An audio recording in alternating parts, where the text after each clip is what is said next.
Vamos a hacer una charla de unos modestos minutos para intentar hacer un cierre de todo lo que aquí ha actuado y luego procederemos al acto de clausura casi sin solución de continuidad. Lo que voy a decir ahora es discurso absolutamente conocido por los miembros del instituto aquí presentes, ya que la mayoría de ellos ha estado muchas veces escuchándolo. Les pido que no se aburran demasiado y que tengan la generosa piedad de aceptar que repita ideas, porque quiero dirigirme al estudiantado que está allá atrás. Les dije el primer día que la idea general para poder trabajar, discutir en este congreso fue una idea distinta de la que se trabaja en los congresos habituales de la materia, donde se estudia si el tercero sí, si el secretario ejecutivo no, si la acción, si los recursos. Acá sí quisimos calar profundo en el sistema, porque muchos de nosotros, particularmente yo, creo que el sistema judicial no da para más. Esto lo digo con honda pena, y si me apuran un poco, con una vergüenza que no quiero dramatizar. Yo he sido juez toda mi vida, he estado 35 años en el Poder Judicial, hace más de 15 que ejerzo la abogacía, y sigo sin encontrar la justicia que pensé en mi carrera de estudiante que algún día iba a encontrar. Tuve la suerte de abdicar de ideas, cosa que no es difícil, cosa que es difícil. Es difícil porque en algún momento de la vida hay que reconocer los errores. Yo diría que hasta de buen gusto de reconocer un error. Y fui un juez a la colombiana, un juez autoritario, un juez comprometido con la verdad y la justicia, un juez que calaba profundo en el litigio, un juez que vivía como causa propia lo que tenía que resolver, cosa que me hizo mucho daño, por cierto. Con los años comprendí una de las virtudes de la vejez, que las cosas no se presentan con tanta facilidad y que tal vez en eso estuviera precisamente el meollo de esta coyuntura final, de esta morosidad fenomenal, de esta injusticia que preside en los tribunales de justicia. Y empecé a hacerme una autocrítica, y lo mismo me pasó a mí, ocurrió con Juan Montero, que es todavía un juez en vigencia, juez importante en la región valenciana, y pasó con muchos otros en distintas partes de América. Y el primer cuestionamiento que nos hicimos era: ¿el sistema es realmente ineficaz o no servimos los operadores de justicia? ¿Será que el sistema es bueno y los jueces somos malos? ¿Será que los jueces, siendo buenos, nos enfrentamos con un sistema malo? Allí cayó Carlos H. Andrade, y otra vez, años después de aquel encuentro en Medellín que señalé el primer día, tengo la suerte de poder conversar del tema precisamente en Cali, ciudad la cual visito por 12ª vez, no obstante hace muchos años que estoy ausente de ella. Quiero hablar a los estudiantes. La gente de mi edad es irrecuperable. Tengo un gran escritor argentino, Jorge Luis Borges, que era visceralmente antiperonista. Y entonces él decía de los peronistas que no son ni buenos ni malos, sino que son incorregibles. Y digo, los procesalistas no somos ni buenos ni malos, somos irrecuperables. Y que si está puesto en una zona no llega a la otra de ninguna manera, porque pareciera que no se quieren discutir las cosas. Y yo quiero discutirlos. No encuentro gente con quien discutir. No tengo edad para ver el final de esta lucha, de esta contienda, pero sí confío en que la gente joven a la cual estoy dirigiéndome aquí y ahora puedan ver ese final luminoso que yo no alcanzaré a ver.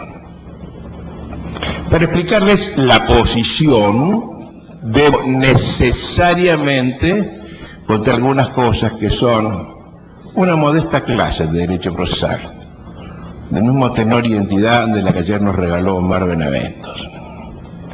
Y entonces a las cosas. Aunque diga cosas por todos conocidas, debo decirlas para poder seguir el hilo conector del pensamiento. Lo primero que nos tiene que preguntarnos, el primer tema del cual hay que hablar al comenzar el estudio del derecho procesal, no es qué es la asignatura, sino cuál es la razón, la causa y la razón de ser del proceso. Y eso nos lo definió con gran precisión Humberto Briceño Sierra. La causa es el conflicto, mejor aún el conflicto intersubjetivo de intereses, y su razón de ser es mantener la paz social, otorgando certeza a las relaciones jurídicas de los convivientes en dicha sociedad. ¿Qué es un conflicto? Si el decano Pino tiene este teléfono y en el plano de la realidad social se lo pido, deme el teléfono, y me lo da. Resulta que a mi pretensión, dame, él ha accedido y yo he logrado subordinar su voluntad a la mía. Dame, me dio, y este hecho permanece ajeno al derecho y particularmente al Poder Judicial. A nadie le interesa esto que acaba de ocurrir. Yo acabo de tomar un taxi para venir a esta universidad, llegué a la puerta, el taxista me dijo son tantos pesos, lo pagué, y ni él ni yo pensamos que hicimos un contrato de transporte, que era bilateral, nadie pensó en esas cosas. De la misma forma que yo compré un paquete de pastillas, pagué el precio, me dieron las pastillas y me fui. Pero si frente al Pino, dame ese teléfono, no me lo da, resulta que a mi pretensión, dame, él opone una resistencia, no. Dame el teléfono, no, dice él. Y acá me encuentro yo con una pretensión insatisfecha, porque frente a ella tengo un resistente a cumplirla. Y yo ya puedo a estos alumnos definir qué es un conflicto, que es la coexistencia de una pretensión y de una resistencia en el plano de la realidad social. Dame, no te doy. Esto es disvalioso, porque si los dos nos quedamos en un conflicto, en situación, en sensación de conflicto, la natural... el natural apetito del hombre, la naturaleza de cada uno de nosotros hará que yo quiera todo y él quiera todo. Eso se ve claro cuando Robinson Crusoe en su isla, en la soledad de su isla, tiene todos los elementos necesarios para solventar sus necesidades de sobrevivencia. Tiene el coco, el agua, la palmera, el fuego si lo tiene. Un día le apareció el indiecito viernes, y el fuego que era para uno era para dos, el agua es para dos, la paloma es para dos, y hace que uno quiera tener todo, por las dudas mañana falte. Por tanto, es razonable pensar que si yo le pido este teléfono y él no me lo da, yo haga uso de la fuerza para quitárselo. Y entonces, lo más fácil es pegarle un palo y lo tomo. El hacer justicia por mano propia, en lo que deriva el conflicto si no le esperamos una solución adecuada. Si yo debo hacer ahora ante ustedes un diseño de lo que acabo de contarles, un dibujito, pondría al pretendiente de este lado y al resistente de este otro, enfrentados el uno con el otro y el otro con el uno, en un dibujito con dos flechas que se contrapongan. Pero atención, esta lucha es naturalmente desigual, porque todos somos desiguales. En esta sala lo sabemos, viejos y jóvenes, lindos, feos, hombres, mujeres, blancos, negros, rubios, todos somos distintos, nadie es igual a otro. Por tanto, esa desigual lucha de pretendiente contra resistente, resistente contra pretendiente, será ganada por el más fuerte. Y el más fuerte no es necesariamente el que tiene el brazo más gordo, es el que tiene mayor velocidad, toma la cartera y sale disparando. Es, por ejemplo, el más inteligente, el que sale a venderle un buzón a un señor y se lo vende. Y la historia demuestra que el pez grande siempre se comió al chico. Vaya a saber por qué en algún momento de la historia los chiquitos o los débiles convencieron a los grandotes que en lugar de pegarles, conversaran. Es decir, lograron lo que mejor podían hacer.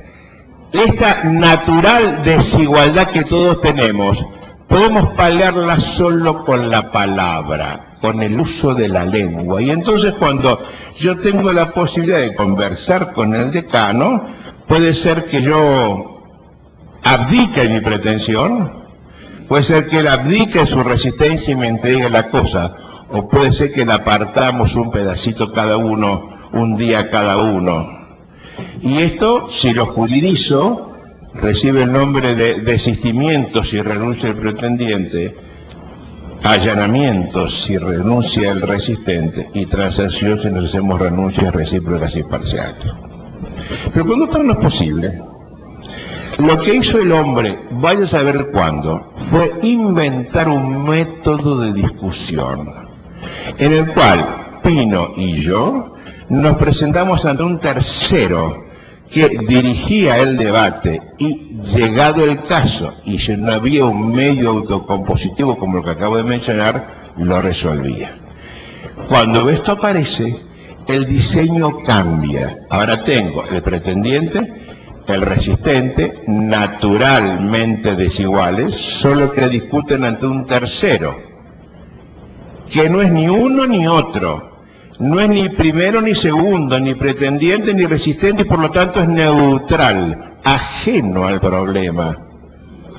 Y eso lo que logra es, porque es ajeno, logra que los naturalmente desiguales seamos jurídicamente iguales. Y la igualdad jurídica solo se puede lograr en la igualdad del instar, que se muestra en la regla de la bilateralidad del proceso, que enseña que todo lo que uno dice debe ser puesto en conocimiento del otro para que diga y haga lo que quiera, y que todo lo que el otro dice debe ser puesto en conocimiento del uno para que haga y diga lo que quiera. Miren qué simple que es esto. Pero para que esta igualdad aparezca, ese tercero debe ser tal, ajeno, neutral, ni uno ni otro. Y para hacerlo, se dice que la calidad que debe revestir es la de la imparcialidad. Hace muchos años, siempre cuento esto porque fue muy doloroso para mí. Yo era un antiguo juez de superior, era un antiquísimo profesor de Derecho Procesal, y un juez chileno que hoy está en la Corte Suprema de Justicia. Conversando con él me dijo: ¿usted se dio cuenta que a los jueces nos exige una destreza para la cual nunca nadie nos preparó? Y yo dije: ¿cuál es esa destreza? La de la imparcialidad, me dijo. Y fue como un cachetazo para mí, ¿no? ¿Cómo que la imparcialidad? ¿Qué es la imparcialidad? Y me tiró enseguida. Y yo le contesté una novedad: es no tener interés en el resultado del pleito, no tener interés ni inmediato ni inmediato. Y entonces me puso cara de pena y me dijo: ¿está seguro usted de eso? ¿Que es solo eso? Juro que eso me tocó el trigémino. Me hizo saltar. Y durante mucho tiempo, la gente que está alumna mía acá sentada lo sabe, trato de hacer foros de discusión para que construyamos entre todos el concepto de imparcialidad. Y cada uno le va poniendo un granito de arena a este castillito sobre la playa que queremos hacer. Y he descubierto, no yo, sino a través de la participación de muchos alumnos, de muchos cursos que consecutivamente vamos trabajando el tema, que la imparcialidad es algo mucho más importante que la carencia de interés. No se parte. Es decir, lo que se le puede decir la imparcialidad, concepto que está metido dentro de la imparcialidad, pero es no ser parte. Y si nos manejamos con parámetros razonables de lógica, pareciera que es justo decir que si no es parte, porque es imparcial, no debe ni puede hacer las cosas propias de las partes. Esto es de toda lógica, no es la opinión de un señor que está hablando ahora, es de lógica, porque muestra principios lógicos absolutamente vigentes. Y a ver si lo entendí bien, si no es parte, no puede hacer las cosas que hacen las partes. ¿Y qué hacen las partes? Pretenden, oiga, los jueces no pretenden, introducen hechos, los jueces no introducen hechos. Abogan, los jueces no abogan. Impugnan, los jueces no impugnan. Bueno, sería que los jueces impugnaran ante el superior de su superior la sentencia que le revocó su propio pronunciamiento. Pero entre cosas los jueces no pueden probar. ¿Cómo no pueden probar? No pueden probar las afirmaciones de las partes, porque son propias tareas de las partes. Por ende, es de toda lógica decir que los jueces no pueden probar. O sea, ¿para qué se prueba? ¿Y está bien que lo hagan? ¿Es razonable y lógico que así se haga? Pero además, la palabra tiene, yo le llamo, el derecho tiene un enorme problema de lenguaje, ¿no? Mi amigo Juan Montero le da esto otro nombre, yo lo llamo independencia, pero hablamos de lo mismo, porque cuando identificamos el objeto de conocimiento, sabemos de qué estamos hablando. El juez debe ser también independiente, no solo del poder político de turno, por supuesto, que es donde se ha enfocado siempre la asignatura, sino también de toda obediencia debida de cualquiera de las partes litigantes, porque en cuyo caso, si recibe órdenes de ella, no puede mantener esa independencia de imparcialidad frente a ellas. Pero además, y algo que me han hecho ver mis alumnos, y en demasía, no puede tener prejuicios. El juez no puede fallar con prejuicios sociales, raciales, religiosos, políticos, de cualquier índole. Y el juez es un hombre que vive en la sociedad en la cual todos convivimos, y cuando llega al acto de juzgamiento, llega sobre todo con la prensa escrita, con la prensa amarilla, con la televisión, que está condenando permanentemente a la gente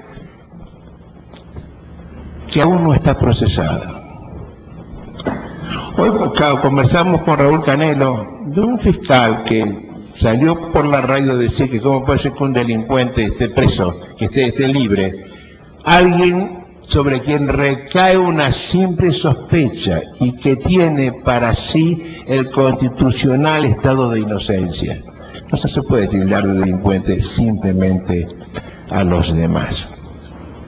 Bueno, esa imparcialidad, independencia, que roturaré todo bajo orden de imparcialidad, es lo que asegura la igualdad jurídica de los naturalmente desiguales.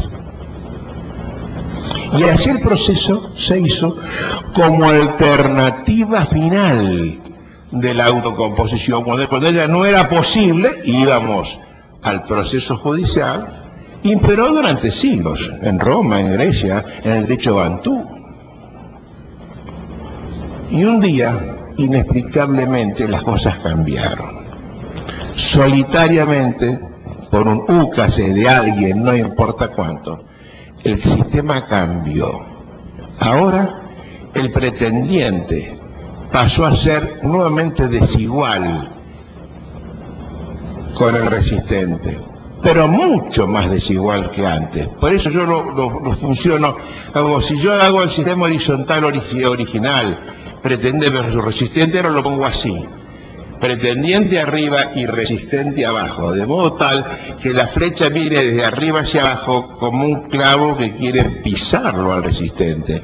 Y es una flecha gorda, importante, pesada, porque no hay una ida y vuelta, y solo una ida del pretendiente al resistente. ¿Y qué pasó? ¿Por qué es tan desigual esto? Porque el pretendiente es nada menos que el juzgador. Cuando el juez se coloca en pretendiente, el resistente pasa a ser la 50ª persona después de nadie. Y esto es lo que pasa en toda América Latina en la justicia penal. El juez lo que hace, ve a alguien, imagina una hipótesis delictiva y lo acusa ante sí. Y luego lo acusa ante sí, sale a investigar, a probar las cosas que ha pensado, se convence rápidamente de esto y ahora lo juzga, lo condena. Si usted cree que esto es serio, hemos vuelto a un pasado más ominoso todavía, porque hemos hecho más trascendente la diferencia entre pretendiente y resistente.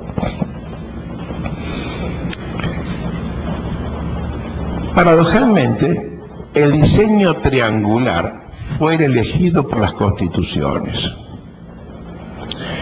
Cuando se emite la Carta Magna de Inglaterra en el año de 1215, se le promete, el rey promete a los varones sajones, en un pacto de convivencia con ellos, no fue una constitución política, le promete muchas cosas, entre ellas no juzgarlos personalmente, sino hacerlos juzgar por sus pares. Semilla, idea germinal del juicio por jurado, pero además por una ley escrita anterior a la existencia del hecho del proceso, con lo cual los que ingleses están afectos a los juzgamientos en equidad, lo que el rey hacía era decirle: el arbitrio real no tendrá nada que ver en el acto de juzgamiento. Y eso se llamó en la Carta Magna, que estuvo escrita en latín, como dato ilustrativo les cuento esto, le promete luego traducir al inglés, un due process of the law of the land. Así dice la traducción primera, que he tenido la suerte de contar con ella a la vista. Y eso lo toman nuestras constituciones. La mía lo dice con palabras más lindas. Parece que mi constituyente no hablaba el inglés, entonces no pudo traducir el due process of law. Entonces dijo: es inviolable el derecho de defensa, como es inviolable el derecho a la intimidad, el domicilio, la correspondencia, etcétera. Y otros ordenamientos constitucionales hablaron de el debido proceso constitucional, o como hablamos en Chile, de un procedimiento racional y justo. ¿En qué pensó el constituyente? ¿Pensó en el diseño vertical o pensó en el diseño triangular? Parece obvio que en el triangular, porque es advertible con gran facilidad que si el juez es el pretendiente no puede ser imparcial, porque está comprometido con el resultado final del pleito. Las leyes procesales fueron ajenas a este movimiento, particularmente en América Latina, donde hemos heredado las leyes españolas, en las cuales el sistema es de raigambre inquisitorial, no acusatorio de tipo libertario como es la Constitución de los Estados Unidos de Norteamérica, cuya cláusula se basa en los postulados de la Revolución Francesa.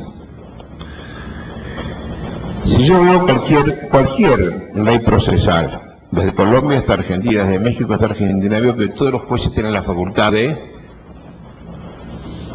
para mejor proveer, realizar ciertas medidas probatorias, o lisa y llanamente, como en Colombia, le tiramos al juez, le endilgamos la tarea de probar de oficio, sin advertir que con eso se rompe la imparcialidad. Cuando quisimos hacer este encuentro con estos temas, me parecieron importante de desnudarlo, una palabra que se empleó varias veces acá, para mostrar que la imparcialidad no es solo lo que decimos los jueces penales del sistema inquisitivo, que no tenemos un compromiso, que no estamos ganando dinero al final de todo esto. No, era mucho más importante que eso, ¿no? Es tomar las distancias necesarias para no ser juez y parte. Porque bien lo dice un refrán español, si el juez es mi acusador, solo si Dios es mi defensor yo puedo salvarme, si no voy a ser necesariamente castigado. ¿Qué pasó en América Latina?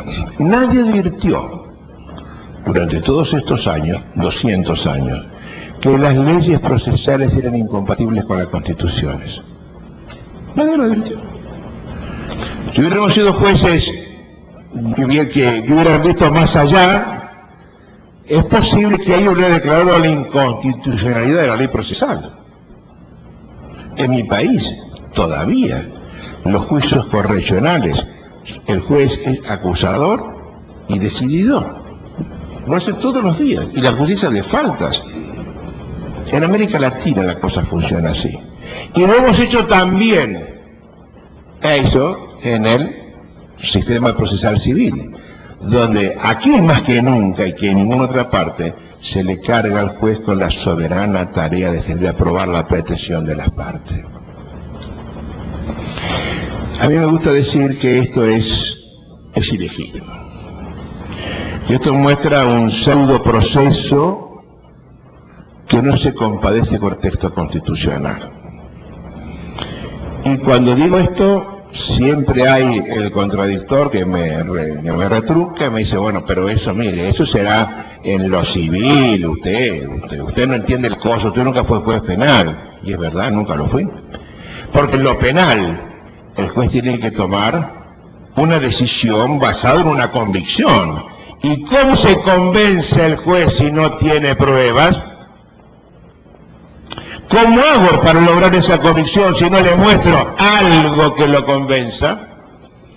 Y yo le contesto invariablemente, en lo penal es donde se ve más fácil la ilegitimidad, la grosera y definitiva ilegitimidad del sistema.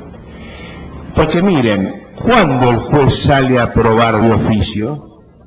Cuando tiene dudas. Si él tiene acá una parva de elementos probatorios, tiene una confesión del imputado, y tiene 2 testimonios y un peritaje, y una inspección ocular y 4 informativas, él ni piensa a quién le correspondía probar, él lee, se convence y falla. Sin embargo, esto funciona cuando no hay prueba. Cuando no hay prueba, y el juez está en estado de dudas, ¿qué debe hacer el juez? Según la ley, tiene que salir de dudas. Según la Constitución, debe absolver. Porque el natural estado de inocencia le indica que indubio pro reo. A ver, otra vez. Si yo, juez, tengo dudas, y mírese la Constitución, lo absuelvo a este señor. Miro la ley, salgo a ofrecer prueba, decretar prueba, armar pruebas para convencerme y condenarlo. Y digo así, me parece a mí que la verdad, que es lo que se invoca en estos casos, no es un problema que sea demasiado importante para el derecho. Andreita Meroy me dice, no diga las cosas así drásticamente, porque yo les diría más fuerte, golpeando. La verdad no es un problema que le interese para nada al derecho. No es un problema del derecho. La verdad es un problema de la religión, de la ciencia, pero nunca del derecho, porque el derecho se maneja con presunciones. Tiene dudas, absuelva, mandato constitucional. Y cuando el juez sale a buscar la verdad, atención, lo hace solo, única y definitivamente para condenarlo al imputado. Y ahí está su ilegitimidad. ¿Cómo es esto? Veamos. Yo, juez, estoy con dudas. Miro la Constitución, debo absolver. Miro la ley, me dice salga de dudas y ordene prueba de oficio. La ordeno. Atención, si la ordeno, estoy rompiendo el sistema legal, porque la Constitución no es más importante que la ley. Tendría que ir a aplicar la ley y aplicar la Constitución y absolver, punto. No obstante, ordeno la prueba. A partir de ahora, se van a dar 4 escenarios posibles y nada más que 4. Otra vez tengo la lógica en la mano. El que cree que esto es ilógico me lo discute, con enorme gusto contestaré. Primer escenario, ordeno la medida y la medida no se realiza, no se puede realizar nunca más, es imposible su realización, la perdimos.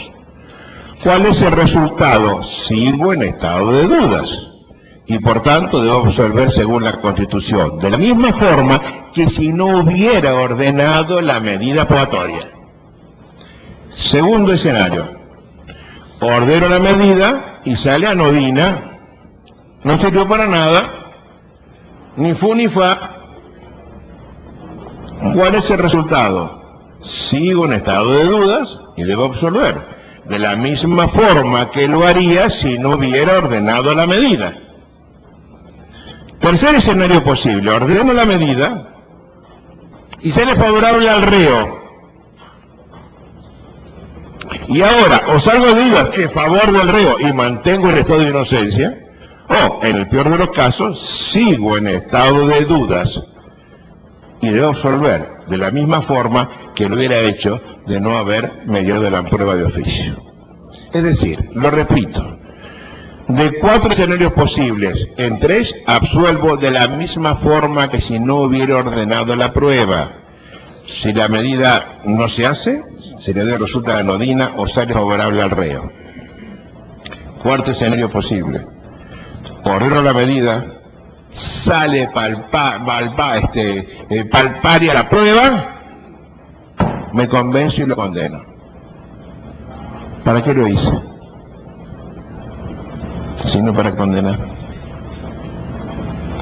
Parece obvio que esto es contra natura, parece obvio que está en contra de las cosas.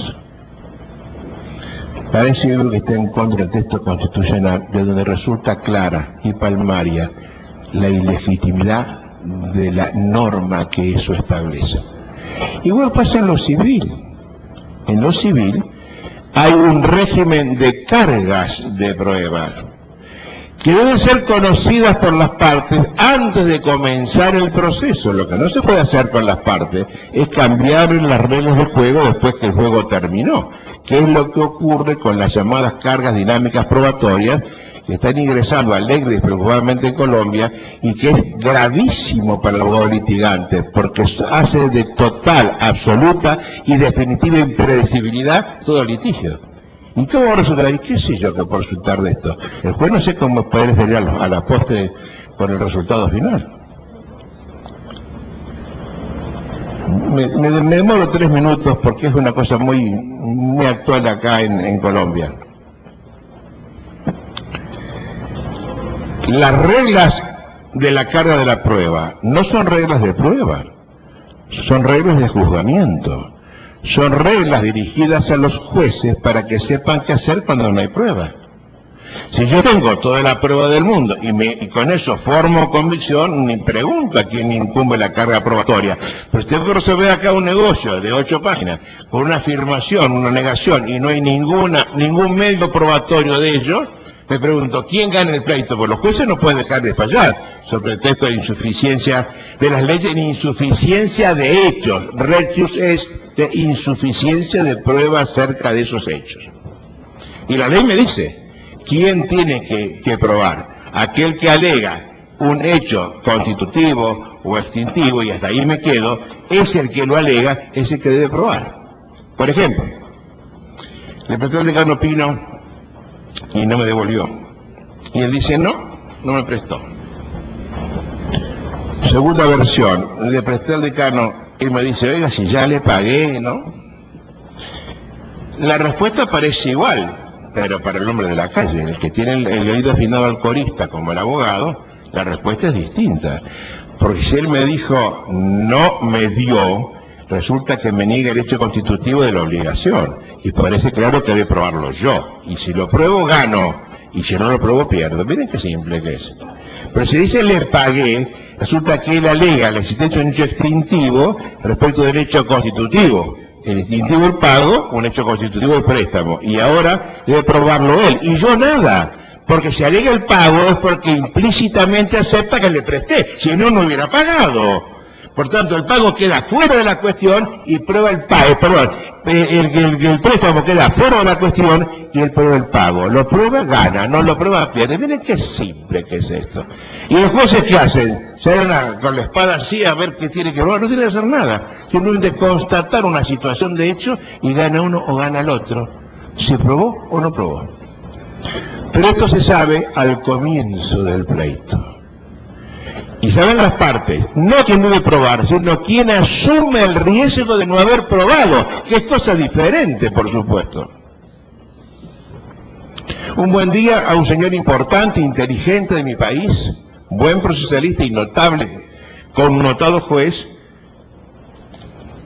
le llega un pleito de mala praxis médica. Un pleito en el cual una viuda con una hijita viene a reclamar por la indemnización de su marido y padre muerto en un quirófano. Y en mi país parece que probar la culpa, porque ese título se repone. Y no lo probó, y la sentencia de primera instancia le fue adversa, se rechazó su demanda. Se fue a la Cámara, se hizo una expresión de agravios, y entonces allí este juez dijo, pero qué pena, ¿no? Este idiota del abogado, la dejó a esta señora indefensa. No parece que sea bueno, ni justo, ni verdadero. Entonces vamos a hacer, en este pleito tuvo que haber probado el médico su inocencia. Y por tanto, como tuvo que haber probado y no la probó, revoco la sentencia y lo condeno a pagar la indemnización. ¿Y por qué hago esto? Y aquí sostuve la tesis. Porque las cargas no pueden ser estáticas, sino que deben ser dinámicas, en el sentido de moverse de un lado al otro, del otro al uno, conforme le parezca al juez en el momento del caso. Puede ser de estrictísima justicia, pero de notable ilegitimidad. Porque ¿qué hizo el juez allí? Cambió las reglas del juego después que el juego terminó. La gente venía litigando a que probaba uno, y después probaba el otro, entonces se cambió. Pero esto es tan ilegítimo que esto es como decir que el reo debe probar su inocencia en el proceso penal. Y esto ya ha pasado 1000 años de esta absurdidad. No podemos sostener seriamente que el reo penal debe probar su inocencia. Es todo lo contrario. Y eso,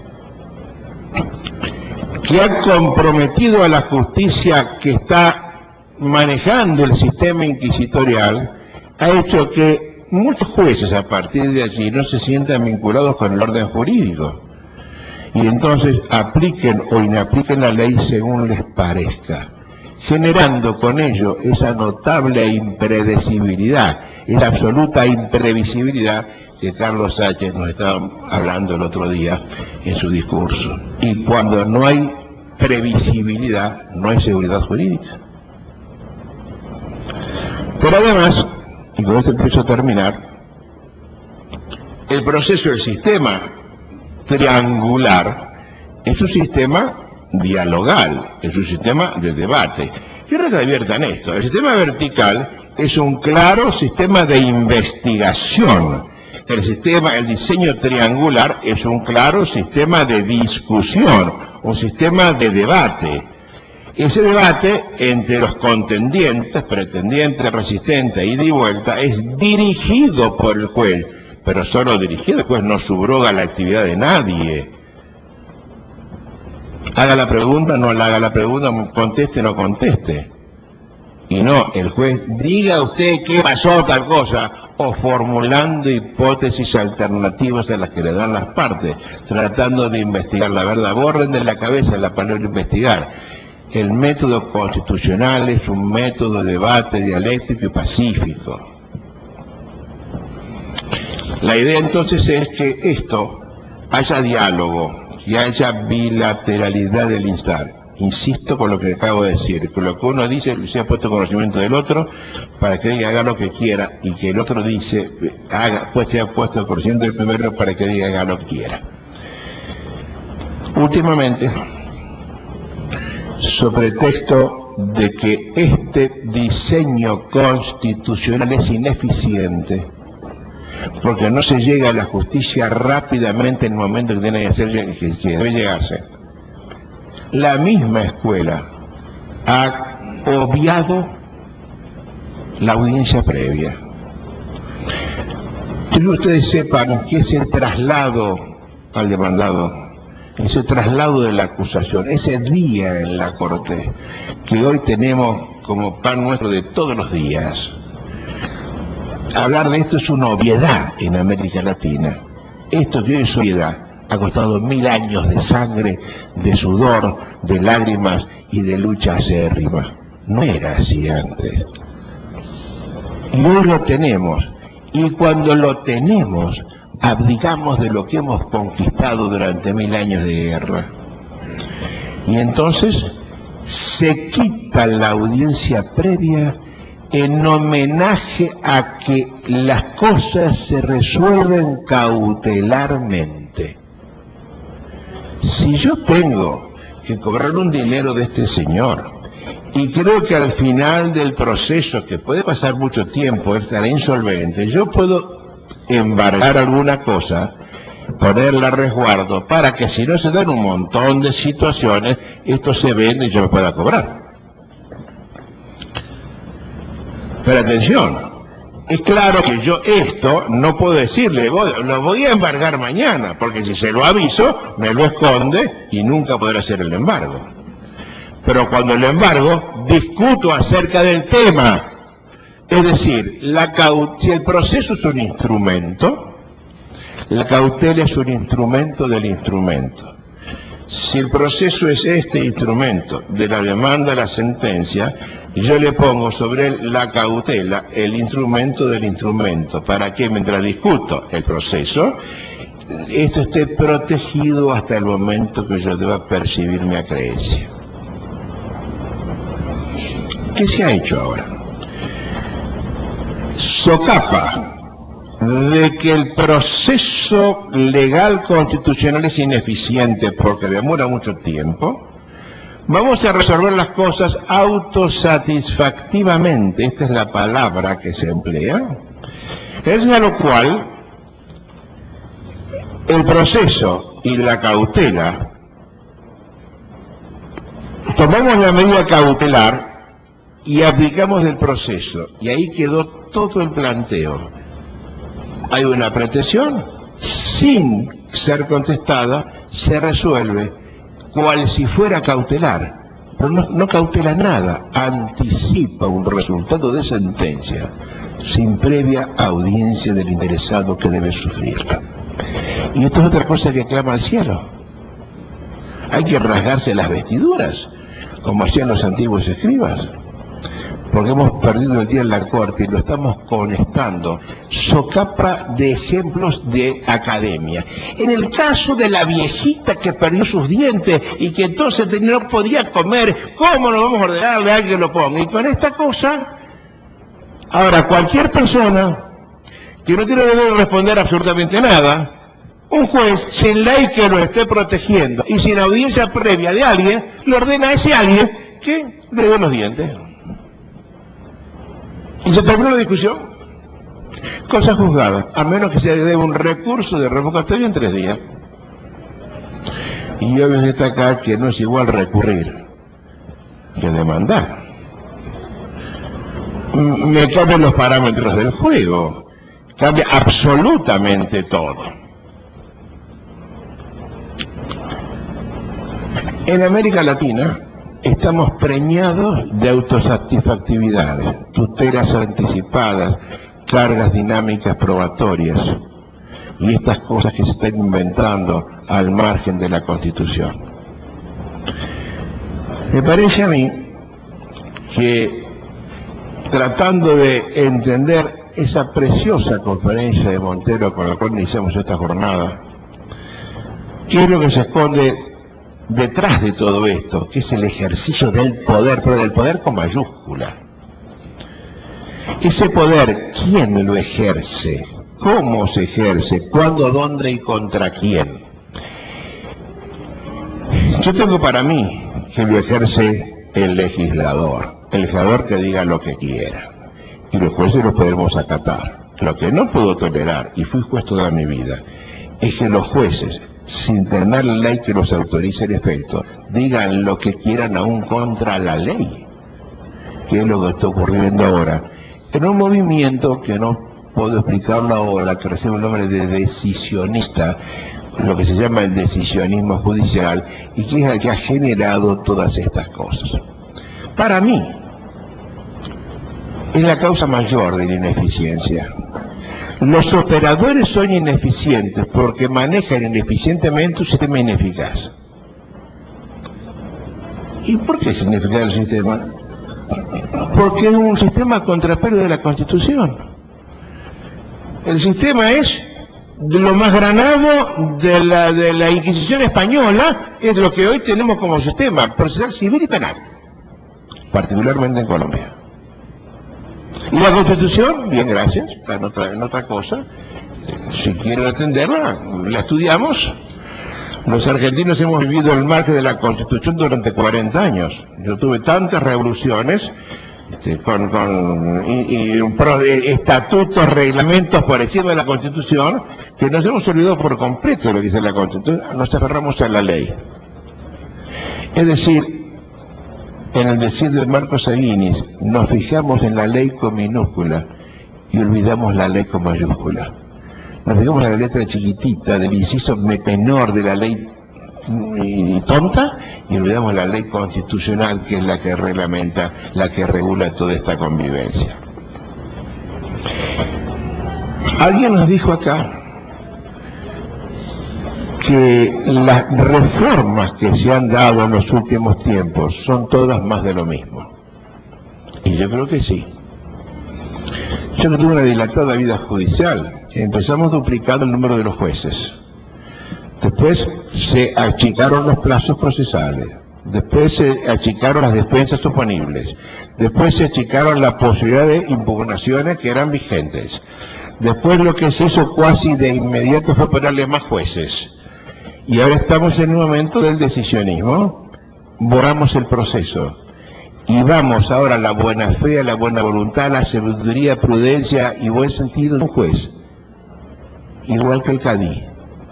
Pero ese juez es un hombre como yo, que vive en esta sociedad como todos, influido por la televisión, por el radio, por los ataques que tiene al hígado, por la pelea con su mujer ayer y por las influencias que tuvo su primera maestra en su vida. A quien yo no elegí, y va a decidir el problema de mi vida. ¿Me va a quitar mi hija o me la va a dejar? Y en lo penal, me mandará de por vida a la cárcel o me dejará en libertad. Termino. En estos viajes circulares a los cuales he dedicado estos últimos años de mi vida, he descubierto que hay constituciones que tienen una suerte de ranking de derechos constitucionales. En mi constitución, yo diría que el derecho más importante es el de la propiedad. En Colombia, la paz. Pero hay dos países que me sorprendieron en su constitución, ¿no? Son Nicaragua y Venezuela, donde en una suerte de ranking de derechos se pone que el primer valor que respeta la Constitución es la vida. La vida que en mi país carece de un valor en sí mismo, no tiene raigambre constitucional. Por eso hoy matar a un viejito puede costar menos de $1000 en mi país, si no es productor de bienes. Tomar una decisión de este porte con la Constitución es importante, ¿eh? No puede aceptarse la pena de muerte si la vida es el valor fundamental. No puede aceptarse el delito el aborto si la vida es el valor fundamental. Se generan muchas cosas detrás de esto. Inmediatamente después la libertad. Y por razones obvias, porque la vida sin libertad no merece la pena de ser vivida. Con eso terminó Juan Montero ayer. Libertad, la primera, la última y la única palabra. E inmediatamente después,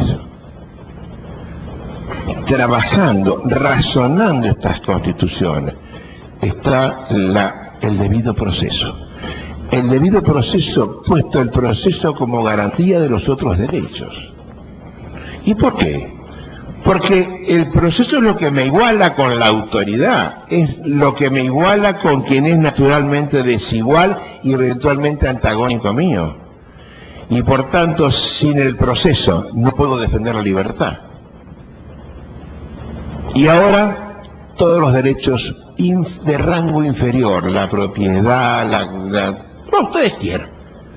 Porque sin el proceso tampoco tengo propiedad, tampoco tengo intimidad, no hay habeas corpus, no había una cosa, nada que valga. Yo insisto, no tengo edad para ver un resultado de esto. Asumo que la gente de mi generación somos todos irrecuperables.